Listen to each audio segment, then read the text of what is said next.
ঐ নীলা চৰাইজনী শুনাচোন মানে তুমি মোৰ বাবে বহুত স্পেচিয়েল হয় তোমাৰ হৃদয়ত মোৰ এনেকুৱা এটা স্থান আছে যিটো স্থান আন কোনেও ল'ব নোৱাৰে মই সেইটো নাজানো যে সকলোৰে জীৱনত এটা স্পেচিয়েল মানুহ আছে নে নাই কিন্তু তুমি যেতিয়াই মোৰ জীৱনলৈ আহিছিলা তেতিয়াৰ পৰাই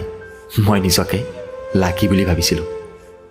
কাৰণ তোমাৰ নিচিনা ছোৱালীক পোৱাটো বহুত কঠিন কেতিয়াবা বহুত মন যায় তোমাৰ লগত কাজিয়া কৰিবলৈ তোমাক কমপ্লেইন কৰিবলৈ কিন্তু ভয় লাগে যদি কাজিয়াখনত মই জিকি যাম যদি তোমাক মই হেৰুৱাব লগা হয় সেই কাজিয়াখনৰ বাবে